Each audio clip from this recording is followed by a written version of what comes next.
شیخ بتا رہے تھے کہ 3 بوائز کا گاڑی میں ایکسیڈنٹ ہوا اور تینوں کی ڈیتھ ہو گئی. انہوں نے کہا شیخ ہمارے دوستوں کی ڈیتھ ہو گئی تو جنازہ ہے, کفن دفن کا بندوبست کرنا. تو شیخ نے کہا کتنے لوگ ہیں؟ انہوں نے کہا 3 ہیں. انہوں نے کہا میں اکیلے نہیں آؤں گا, I'll bring some people with me غسل دینے کے لیے. تو پہلے دوست کو انہوں نے شاور دیا, کفن پہنایا, دوسرے کو کیا. تیسرے کو جب لے کے آئے نا, اس کی جو باڈی سے نا بہت زیادہ بدبو آ رہی تھی, اور کہتے ہیں اس کا جو اسکن کلر تھا نا وہ بالکل وائٹ تھا. کہتے ہیں as soon as we started washing his body وہ کلر چینج ہوتا گیا, اور کہتے ہیں وہ اتنا کالا ہو گیا, اتنا بلیک ہو گیا جیسے ایک بلیک لوگ نہیں ہوتے, کہتے ہیں چارکول زیادہ برائٹ ہوتا ہے اس بندے کی باڈی سے. اور کہتے ہیں کہ اس کی اندر سے اتنی بو آنا شروع ہو گئی اس مغسلہ میں کہ ہم حیران ہو گئے کہ یہ کیا ہو رہا ہے. ہم باہر گئے, ہم نے کہا ماسک کیا, انہوں نے ہمیں ماسک دیا.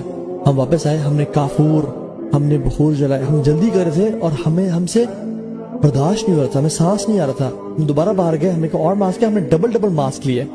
ہم نے اسے کفن وغیرہ کر کے ہم نے ان کے فوراً سے حوالے کیا اور ہمیں پھر سانس آئی. تو شیخ نے اس بوائے سے پوچھا, جو فرینڈ تھا جس نے کال کی تھی, ہمارے فرینڈ کی ڈیتھ ہو گئی ہے, انہوں نے کہا یہ تیسرا دوست تھا آپ کا, یہ نماز پڑھتا تھا؟ سر جی شیخ نماز تو پڑھتا تھا. اچھا نماز پوری پڑھتا تھا؟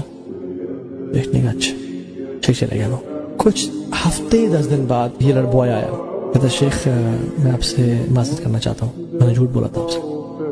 کہتے حتیٰ کہ ہم جب بھی نماز پڑھتے تھے نا, یہ ساتھ بیٹھ جاتا تھا, ہمیں دیکھتا تھا پر نماز کبھی نہیں پڑھتا تھا. شیخ کہتے ہیں آئی نیو اٹ, اور مجھے پتہ لگا تمہیں جھوٹ بولا ہے, بٹ میں تمہیں ریٹیلیٹ نہیں کرنا چاہتا اس پرٹیکولر سچویشن پہ.